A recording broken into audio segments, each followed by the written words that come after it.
Je sens délectable à chaque fois, à faire des points de vie, gagner autant de points de vie. À faire du Power Express, vous pouvez jouer un terrain supplémentaire quand chacun de vos tours. Les troupes de lapin kangourou, une 3-5 touchière. À chaque fois qu'un terrain contrôleur arrive, cette créature crée le vol jusqu'à la fin du tour, vous gagnez un point de vie. Je joue ça. Je ne peux pas, il me manque de la blanche. Je vais jouer l'affaire du cerf verrouillé. Je pose une forêt. Suivant. On me la sert de jouer, donc j'ai 2, 4, 6, 8, 10, 11 cartes en main. La sert 5 terrains, donc 5 points malins. Il invoque un 6ème terrain. 6 points malins, il peut invoquer une carte avec un coup d'invocation de 6 points malins.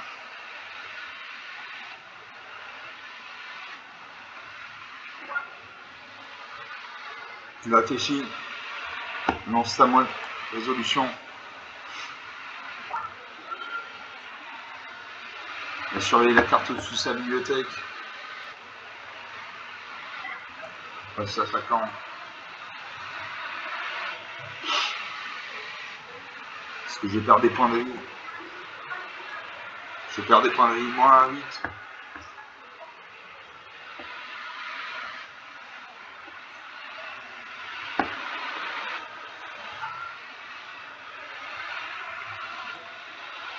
À 17 minutes de jeu. Donc là, il y a une bonne carte, revendication de norme brune. Au début de la table de fin, des joueurs ciblés révèlent chacun la carte dessus de la bibliothèque. Donc je ne vais pas la jouer. Donc une partie jouée, une partie perdue. On va faire une deuxième partie.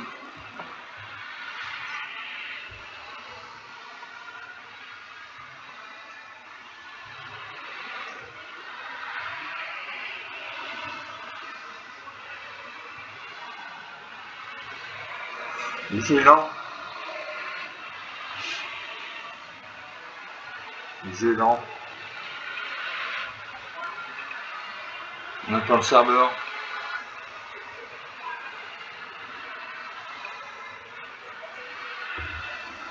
Voilà. Comme j'ai perdu la partie, je ne gagne pas de récompense. Dans une deuxième partie, toujours mon deck amplifie. Lapin ultime. En intemporel. Et je me bats contre Huckster 779. Je ne sais pas ce que ça veut dire Huckster. Pour commencer, j'ai une peine, donc une mana blanche, une mana bleue, j'ai 2 forêts, donc 2 mana vertes. J'ai croisade 4 cartes pour 5 mana dont 2 blancs. À chaque fois qu'une créature coco. À chaque fois qu'une créature que vous contrôlez arrive, mettez un marqueur plus important sur chaque créature que vous contrôlez. Pour 5 mana dont 1 de noir, j'ai dissimulation mortelle, détruire toutes les créatures. Pour 5 mana dont 1 en vert, j'ai vivre en germination, une 5-5 quand cette créature arrive, vous gagnez 2 points de vie. Et pour 4 mana, de n'importe quel type, j'ai une étincelle éthérique, un planeswalker, il a 4 points de vie. On peut l'attacher à une créature. On met un marqueur plus important sur cette créature. On peut piocher des cartes. On peut ajouter 10 mana à une seule couleur de votre choix. Je garde ces cartes. Je salue mon adversaire. Et je pose une forêt. La vie en germination qui nécessite de la mana bleue. Donc je joue la mana bleue. L'adversaire pose un terrain bicolore noir.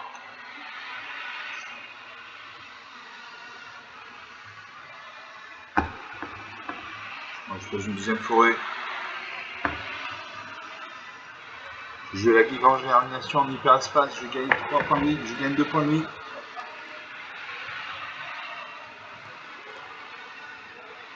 Voilà, 22 à 20.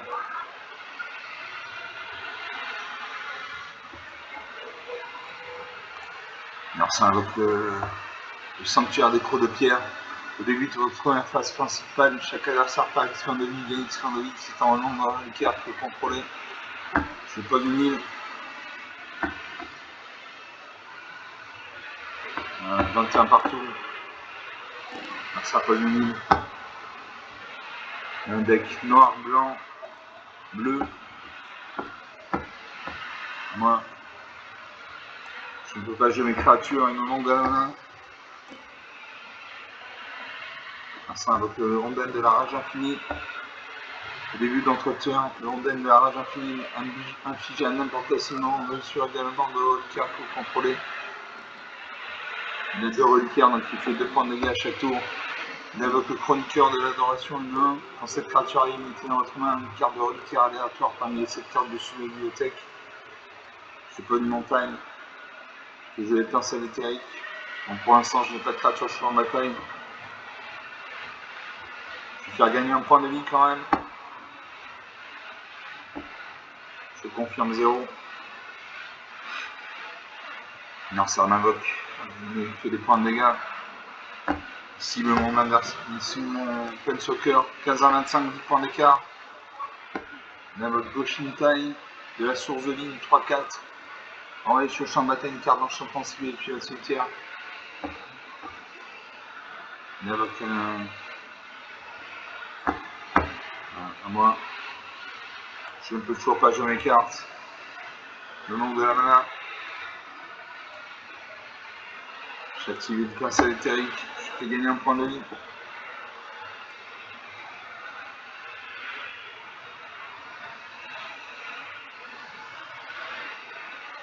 Voilà, ça a détruit mon Planeswalker. 9 à 31. 22 points d'écart.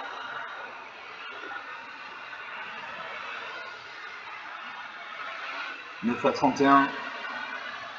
Je vais bientôt mourir. Alors ça invoque le voyage d'Ang.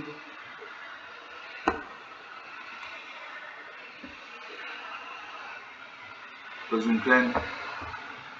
Il m'attaque. 4 à 33. Je vais perdre la partie.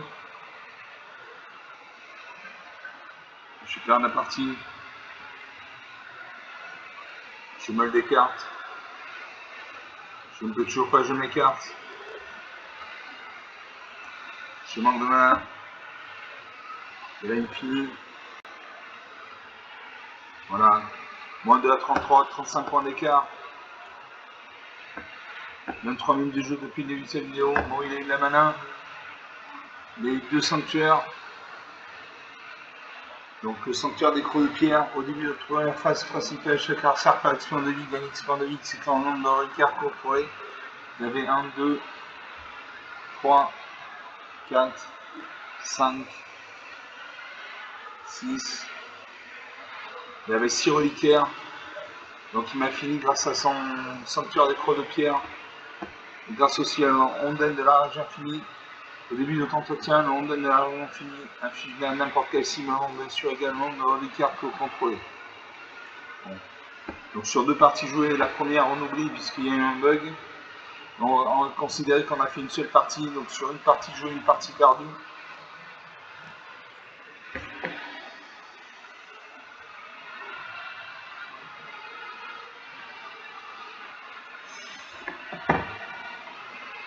On attend le serveur. Alors c'est une deuxième partie. On compte pas la première partie, elle a été interrompue.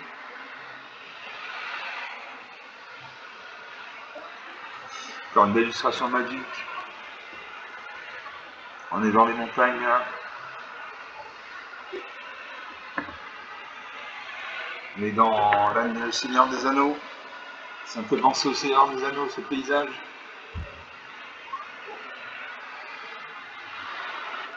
Je me bats contre Ender.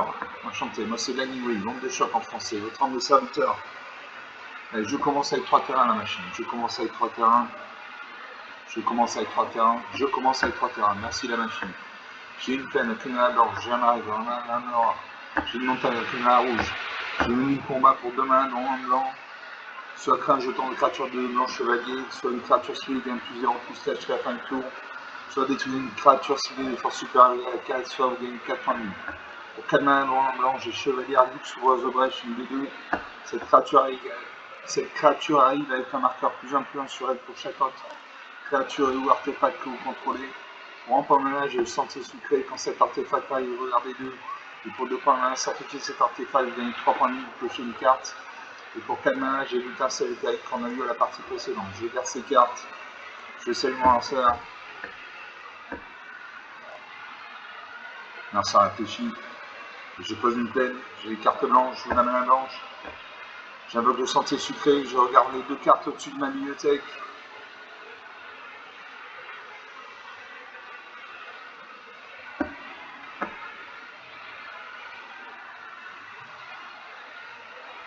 Je vais les mettre en dessous. Il faut des terrains.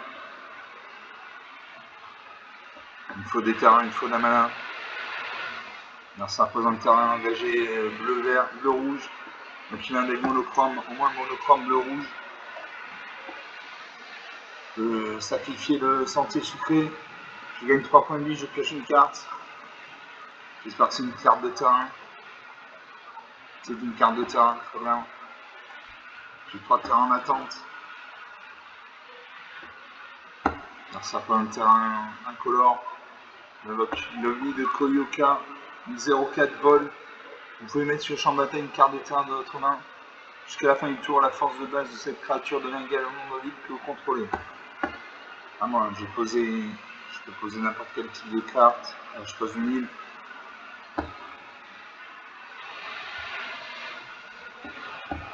Je lui ai présumé une de 2.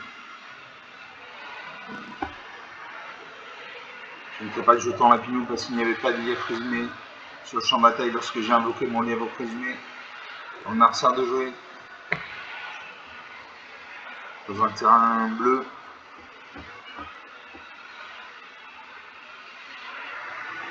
Donc il a un deck commun de couleur bleu-rouge. Je pose un marais.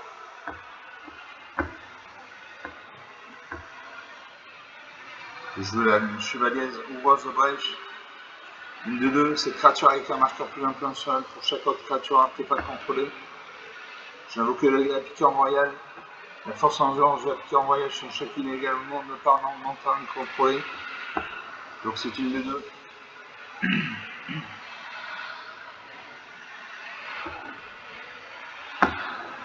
Je pourrais jouer le menu du combat, je le garde pour détruire une créature avec une force supérieure égale à 4.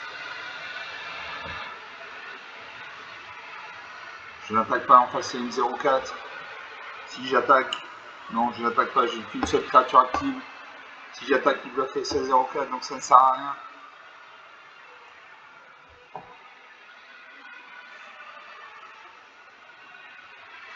On a sort de jouer. Il réfléchit. Il aura sa main. Besoin de deuxième terrain incolore. Il a 4 points de mana, il peut invoquer une carte avec un coup d'invocation de 4 points de mana. C'est ce qu'il fait, le match laisse 5 ans, un vol. À chaque fois que vous piochez une carte, mettez un marqueur plus un sur cette créature.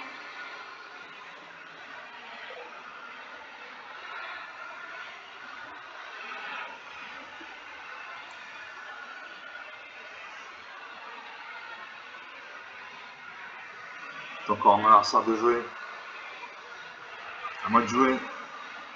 Je pose une montagne. Je joue un lièvre présumé. J'ai un lièvre présumé sur le champ de bataille, j'ai fait un jeton lapino 1. Mon piqûre royale passe à 4-4. Suivant. J'attaque à ma 4-4 qui devait bloquer avec 16-0-4.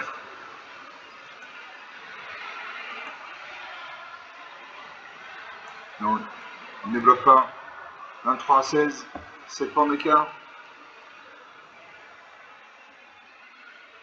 Ce match est comme quand on passe à 2-2.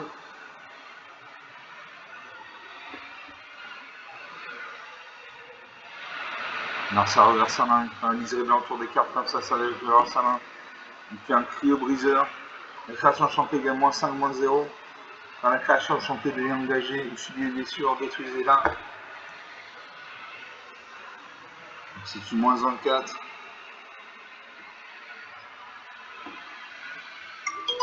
Alors ça continue de jouer.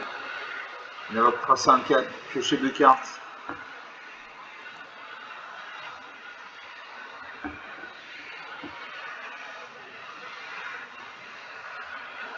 Il a pioché 2 cartes, donc son match chasse quand on passe à 4-4.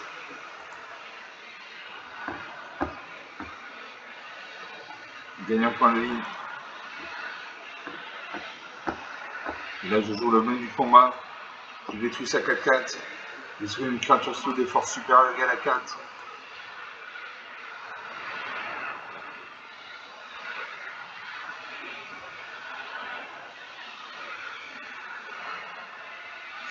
Voilà.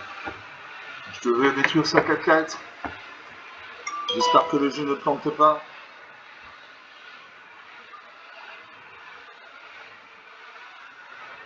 Voilà, sa créature est morte.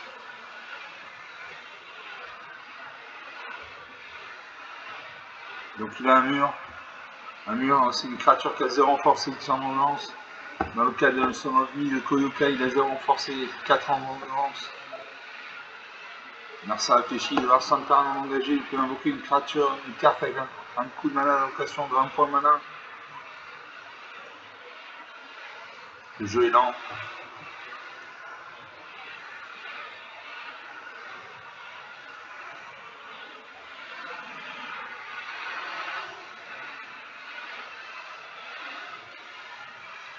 Le jeu est lent. Je ne sais pas ce qui se passe. Ah, moi je pose une forêt.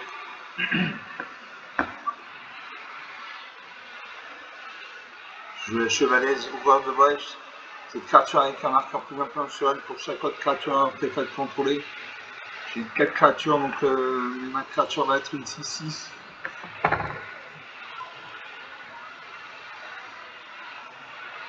Le temps que l'ordinateur se bouge, voilà, c'est une 6-6.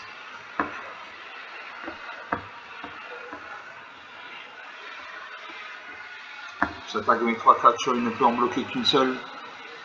2 de mes créatures vont passer.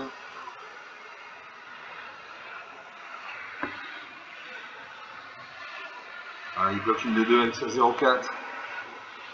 23-14, 9 points d'écart. 9 points d'écart, ça va rien dire dans la guide, ça peut être récupéré en nombre de tours. Merci un peu un terme incolore. Il invoque ta réanimation de. Je ne sais pas ce qui s'est passé. Marsa a 3 terrains non engagés, donc il peut invoquer une carte avec un coup d'invocation de 3 points de mana.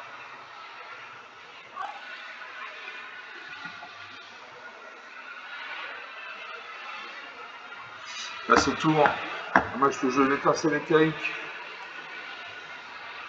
Prochain terrain que je poserai, je pourrais jouer le père des 7 morts. J'attache l'étincelle éthérique à une de mes créatures. Je mets sur une de mes 2-2. Elle devient 3-3.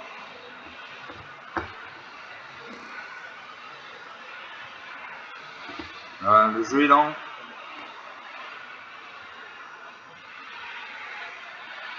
Le jeu est lent. Sablier se met en route.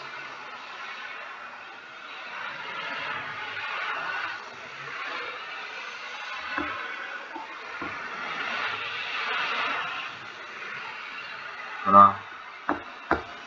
J'attaque avec toutes mes créatures. Je ne peux en bloquer qu'une. Je vais faire 6 et 2, 8. Et 4, 10 points de dégâts. Ça fait une annihilation ardente. Il détruit une de mes créatures.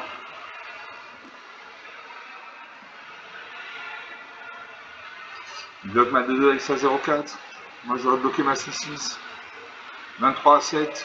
16 points d'écart. Ça commence à sentir bon. Il y a 6 terrains, il peut invoquer 7 terrains.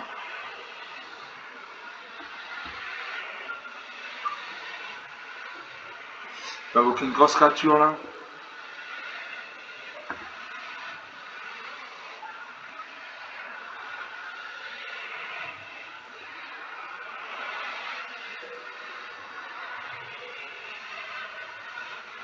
Alors ça réfléchit. Quand il y a un halo autour de son icône comme ça fait réfléchir. Moi je pose un arrêt, je peux jouer le père des 7 morts. Donc pour 7 points main, une créature 7-7, donc une grosse créature. Alors on y va pour les capacités. Elle a l'initiative. Donc elle attaque alors que l'adversaire en attaque. Donc elle peut détruire une créature avant que cette créature n'attaque.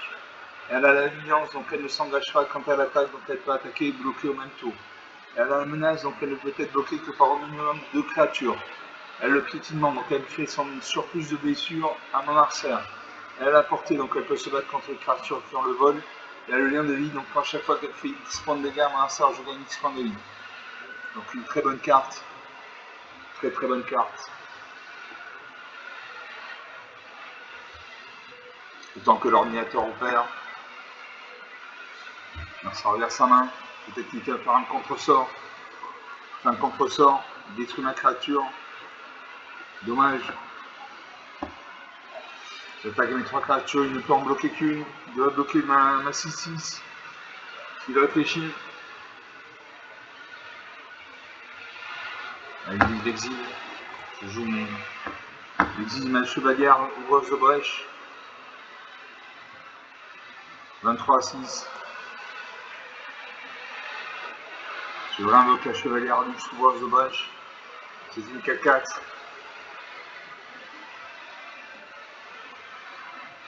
23-6. 17 points d'écart. Ça sent bon. Il y a 3 et 3, 6 et 1, 7. Il invoque le typhon des dragons. À chaque fois que vous lancez un sort de dragon ou non créature, draftez une carte de livre au sort du typhon des dragons et mettez-la sur le champ de bataille. Transfert. Pour calmer un noir en rouge, défaussez-vous de cette carte, créez un jeton de créature de 4 rouge, dragon et de vol. Moi je pioche le fléau du bois sauvage. Pour X mana et 1 mana vert, cette créature arrive avec X marqueur plus 1 plus 1 sur elle. À chaque fois qu'on met un marqueur plus 1 plus 1 mis sur une autre créature non que vous pouvez mettre un marqueur plus 1 sur cette créature. Donc j'ai 2, 4, 6, 7 terrains. Donc ma créature va arriver avec. Ça va être une 6-6. Je paye. Je paye.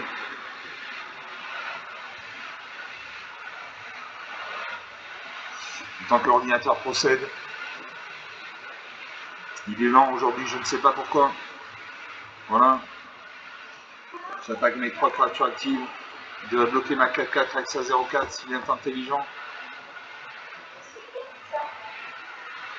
S'il est intelligent, il bloque ma 4-4 avec sa 0-4. Alors, il bloque ma 2-2.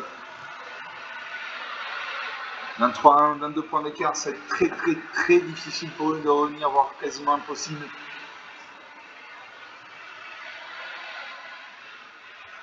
Il peut invoquer des dragons.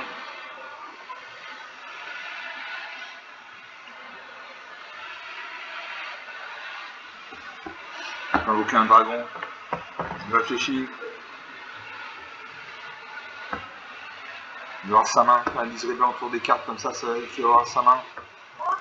Il invoque la magie de feu. Il draft une carte du livre de sort du typhon des dragons.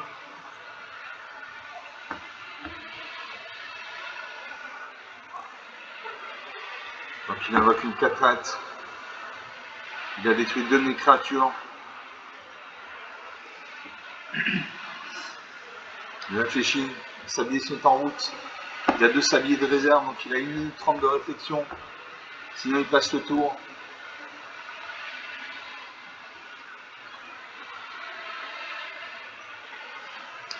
Il passe le tour. Je pose une montagne. J'attaque les 2 créatures actives. Il va détruire ma 4-4 avec sa 4-4. Il est obligé de bloquer, sinon il perd la partie. Il est en train de regarder ses cartes. Il fait la magie de feu. Il va détruire mes créatures.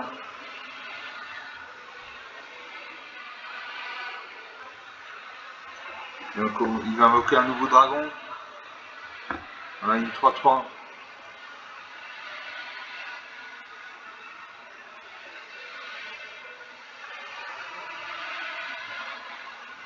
On attaque. J'attaque alors que je n'ai rien fait. 23-1. Il y a 2, 4, 6, 7 terrains. Je peux invoquer une carte avec un coup d'invocation de 7 points malin. Donc une grosse carte.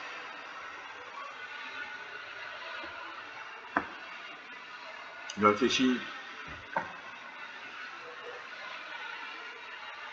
Il invoque Eden, siège du sanctum. Meulier de cartes. Vous pouvez sacrifier un souterrain. Quand vous faites ainsi, il y aura une autre carte de parole en civil du cimetière dans votre main. Donc il va récupérer un dragon, je suppose. 23-1, 22 points d'écart. Il invoque le trio briseur entre les créatures enchantées égale plus -5, -0. Ma créature va passer en négatif. Il va drafter une carte de livre sort du typhon des dragons. Donc il a 2-3-3.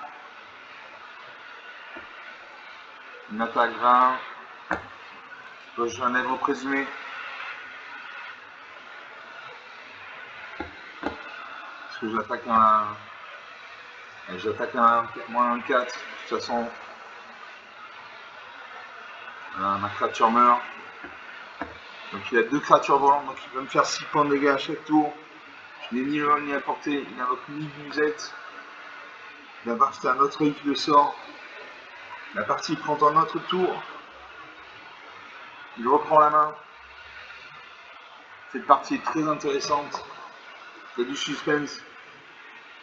20.1, le premier carte à piocher qui n'a plus de points de vie perd la partie. Il invoque Nelly, cœur de la tempête, 4-5 volts. C'est une créature contrôlée qui est blessée. Une attaque 14-11. Donc Nelly, cœur de la tempête, une 4-5 volts. C'est une créature contrôlée qui est arrivée sur le site et devient infliger des blessures. Elle inflige 60 blessures à la place. Et il a le lit visette pas 1, 5-5.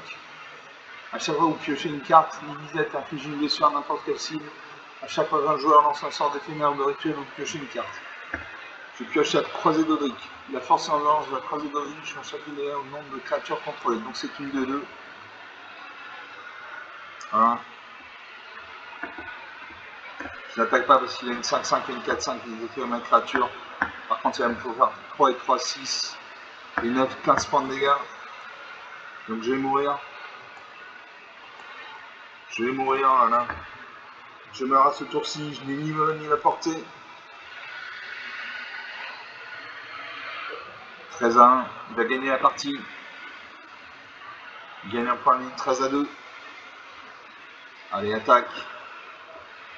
Tu peux attaquer, tu as le vol. Toutes ces créatures ont le vol, donc il peut attaquer, il peut me détruire. Voilà, attaque avec tout. Et il ne peut pas attaquer avec tout. 5-2. Il aurait pu me détruire. Encore une erreur tactique. Je pose un arrêt.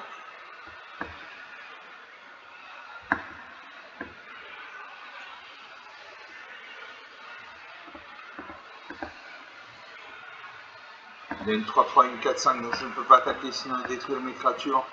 Ouais, je vais mourir ce tour. Il m'a figé un point de dégâts. 4-2, le score est serré, de chez serré. Et là il finit. Il suffit qu'il invoque une. Voilà, il engage toutes ses créatures. Voilà, 11-2, 13 points d'écart. Une partie très intéressante. 44 minutes de jeu depuis le début de cette vidéo. Voilà, donc je menais la partie. Et puis il a eu le typhon des dragons. Donc typhon des dragons, à chaque fois que vous lancez un sort de dragon ou non créature, draftez une carte du livre des sorts de typhon des dragons et mettez-le sur le champ de bataille. Donc à chaque fois il a drafté un dragon. Et transfert pour calmer un grand de rouge, défaussez-vous cette carte, créez un jeton de créature 4-4 rouge dragon et de vol. Ok, donc sur 2 parties jouées, une de perdue, une de gagnée. Ou 2 de perdue, je ne sais plus. On va s'arrêter là. 44 minutes de jeu depuis le début de cette vidéo. J'espère que vous avez apprécié ces parties. Elles étaient intéressantes. Cette partie était très intéressante. Comme d'habitude, vous pouvez lâcher des pouces bleus, des j'aime, des likes, des commentaires. Vous pouvez parler de la chaîne autour de vous. Je vous remercie d'avoir regardé cette vidéo. Je vous salue. Je vous dis à très bientôt. Ciao.